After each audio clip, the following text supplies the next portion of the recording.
Hello guys, welcome to my channel doctor of medicine.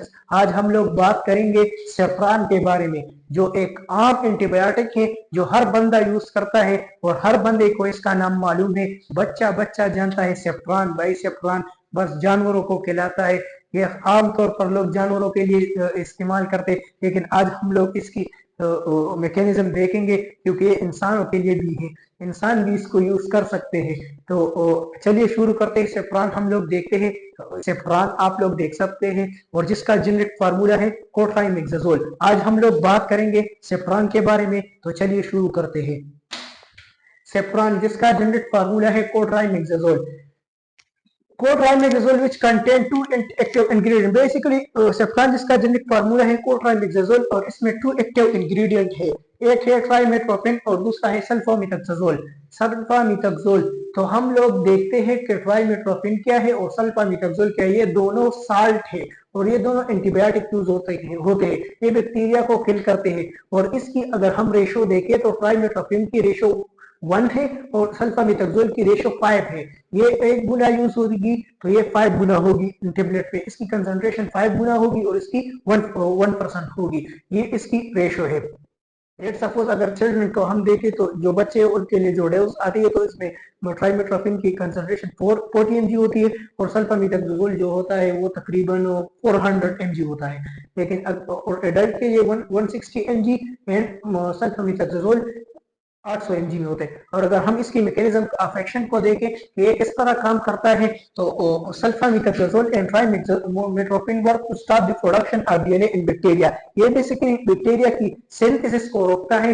Further bacteria की replication नहीं होती, bacteria की replication cycle को रोक लेता है। फर्दर बैक्टीरिया की रिप्लिकेशन नहीं होती, लेकिन जो पुरानी बैक्टीरिया है वो हमारी बॉडी में ऑलरेडी मौजूद होती है, उनको हमारी इम्यूनिटी किल कर देती है। लेकिन ये जो एंटीबायोटिक है फर्दर बैक्टीरिया की सिंथेसिस रिप्लिकेशन को रोक लेती है। लेट्स सपोज ये एक बैक्टीरिया है, तो ये बैक्टीरिया इस तरह कन्वर्ट हो जाता है, बाइंडरी फिजन करता है। तो ये एक डीएनए इसमें हो जाता है और इसकी रिप्लिकेशन हो जाती है, एक इसमें चला जाता है, इसकी ये रिप्लिकेट हो जाता है। ये बाइंडरी फिजन के जरिए होता है। लेकिन जो ये जो एंटीबायोटिक है ये इस रिप्लिकेशन को रोक लेता है, इस प्रोसेस को रोक लेता है। फर्दर बैक्टीरिया की रिप्लिकेशन नहीं हो पाती और जो पुरानी बैक्टीरिया होते हैं उसे हमारी इम्यूनिटी सिस्टम डिस्ट्रॉय कर देती है, खत्म कर देती है और वो बॉडी से एक्सक्रीट हो जाता है, खत्म हो जाता है और जो बीमारी होती है वो खत्म हो जाती है। जो फर्दर बैक्टीरिया की रिप्लिकेशन होने नहीं देता ये कोट्राइमेक्साजोल। अब हम लोग इसकी रिएक्शन को देखें। लेट्स सपोज अगर बैक्टीरिया के ऊपर हमें डिजीज है, हमने सेफ्रॉन ले लिया, वो बैक्टीरिया के अंदर चला जाएगा। बैक्टीरिया के अंदर जो प्रोसेस होती है, जो डीएनए सिंथेसिस होता है वो कुछ इस तरह से होता है। जो फावाजीन जो पैरा एमाइनो बेंजोइक एसिड होता है वो कन्वर्ट होता है डाइहाइड्रोफोलिक एसिड में। लेकिन इसमें जो एंजाइम यूज होता है वो टेट्राहाइड्रो एसिड सिंथेटेज एंजाइम होता है। ये सल्फामेथाक्साजोल जाकर इस टेट्राहाइड्रो एसिड सिंथेटेज एंजाइम को इफेक्ट कर देता है, इसकी एक्टिविटी को रोक लेता है। जब इसकी एक्टिविटी रुक जाती है तो फिर डाइहाइड्रोफोलिक एसिड की सिंथेसिस नहीं होती, तो ये रिएक्शन रुक जाता है। लेकिन लेट्स सपोज अगर फिर भी इसकी रिएक्शन स्टार्ट है, डाइहाइड्रोफोलिक एसिड बन गया, लेकिन यहाँ पर ट्राइमेट्रोपिन बेटा है, वो इसकी जो एंजाइम, इसमें जो एंजाइम होता है डाइहाइड्रोफोलिक जो डाइहाइड्रोफोलिक एसिड को टेट्राहाइड्रोफोलिक एसिड में कन्वर्ट करते हैं, ये इस एंजाइम को इफेक्ट कर देगा, खत्म कर देगा, रोक लेता है, इसको इनएक्टिव फॉर्म में कन्वर्ट कर लेगा। इसकी रिएक्शन यहाँ पर रुक जाएगी, आधा यहाँ पर या आधे से ज्यादा यहाँ पर रुक जाएगी और बाकी यहाँ पर रुक जाएगी। लेट्स सपोज अगर कुछ हो रहा है यहाँ से तो यहाँ पर मुकम्मल रुक जाएगी, तो फिर फ्यूरिन सिंथेसिस डीएनए सिंथेसिस नहीं होगा। लेकिन जो पुरानी बैक्टीरिया है उसे हमारी इम्यूनिटी खत्म करेगी, लेकिन फर्दर जो इन्फेक्शन है वो नहीं बढ़ेगा हमारी बॉडी में, वो रुक जाएगा। इसकी सिंथेसिस कुछ इस तरह से होती है। Due to this reason bacteria can not spread. इसके वजह से बैक्टीरिया फर्दर स्प्रेड रिप्लिकेट नहीं हो पाता और जो रिमेनिंग बैक्टीरिया होती है उसे हमारी इम्यूनिटी खत्म कर देती है, वो बॉडी से एक्सक्रीट हो जाती है। और यूज अगर हम इसकी यूजेस को देखें तो इसको हम यूटीआई में यूज कर सकते हैं, यूरिनरी ट्रैक्ट इन्फेक्शन में, लंग इन्फेक्शन में यूज कर सकते हैं, थ्रोट इन्फेक्शन में भी यूज कर सकते हैं, ear infection, bacterial diarrhoea mean जो डायरिया जो बैक्टीरिया काज करते हैं, जिसमें ई कोलाई है जो कि strain of E coli bacteria है, जिसमें एंटीरो इन्वेसिव ई कोलाई एक बैक्टीरिया है जो कि सीवियर जो कि वाटरी डायरिया काज करता है, इन्वेस्टिकुलाइज जो कि ब्लडी डायरिया काज करता है, जिसमें डायरिया में ब्लड आता है। तो उन डिजीज में भी हम यूज कर सकते हैं सेफ्रॉन का, जो कि एक एंटीबायोटिक है जो कि बैक्टीरिया को किल कर देता है। अगर हम इसकी कॉमन साइड इफेक्ट को देखें तो इसमें है नाजिया है, वॉमिटिंग है, जॉइंट पेन है, स्किन रैशेस है, वेट लॉस है। अगर हम इसकी कंट्राइंडिकेशन की बात करें तो 6 week old baby can not use, pregnancy में भी आप लोग यूज नहीं कर सकते। लो प्लेटलेट काउंट, जिस बंदे की प्लेटलेट्स काउंट कम है इन ब्लड में तो वो भी यूज नहीं कर सकता।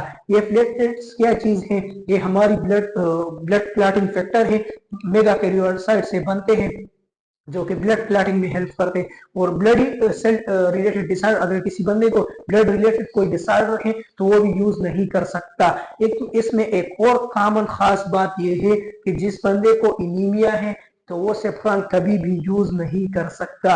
अगर वो इनीमिया में सेफ्रॉन को यूज करे तो उसकी सीवियर साइड इफेक्ट ये होगी कि पहले से ही इसकी ब्लड काउंट कम है और फिर भी इसने सेफ्रॉन ले लिया तो फिर और ब्लड कम हो जाएगी, तो इसकी वजह से ये कोमा में चला जा सकता है, इसकी ब्लड प्रेशर कम हो जाएगी।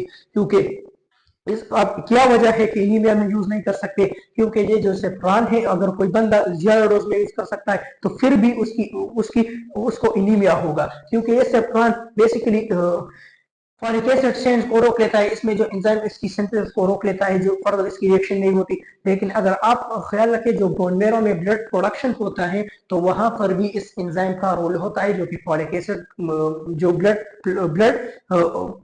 ब्लड सेल प्रोडक्शन में हेल्प करते हैं, जिसकी वजह से हमारे ब्लड सेल बनते हैं इन बोन मेरो। तो वहां पर भी जो एंजाइम होते हैं तो ये ड्रग जाकर वहां पर उस एंजाइम की एक्टिविटी को भी रोक लेता है, तो फिर हमारी ब्लड सेल्स की सिंथेसिस नहीं हो पाती, और जो हो पाती है वो भी इमेच्योर होते हैं, वो भी मतलब मेच्योर फॉर्म में नहीं होते, तो फिर उस बंदे को एनीमिया हो जाती है। तो आप लोग खास ख्याल रखें कि सेफ्रॉन का ज्यादा यूज ना करें। और आजकल तो इसका यूज वैसे भी नहीं होता, क्योंकि अब तो मार्केट में और भी एंटीबायोटिक आ गए हैं, और भी बहुत ज्यादा एंटीबायोटिक आए, ये तो पुराने एंटीबायोटिक है।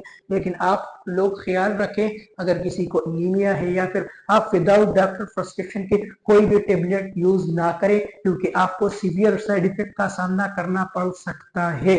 यह तो सिर्फ आपके नॉलेज के लिए है कि आपसे मेरा खास मकसद ये है कि आप लोग इन टेबलेट का गलत इस्तेमाल ना करें, आप इनकी साइड इफेक्ट से अपने आप को महफूज रखें। अब हम लोग मिलते हैं इंशाल्लाह नेक्स्ट वीडियो में। अब आप लोग जुड़े हमारे चैनल से डॉक्टर ऑफ मेडिसिन से। अब हम लोग मिलते हैं इंशाल्लाह नेक्स्ट वीडियो में, तब तक के लिए अल्लाह हाफिज।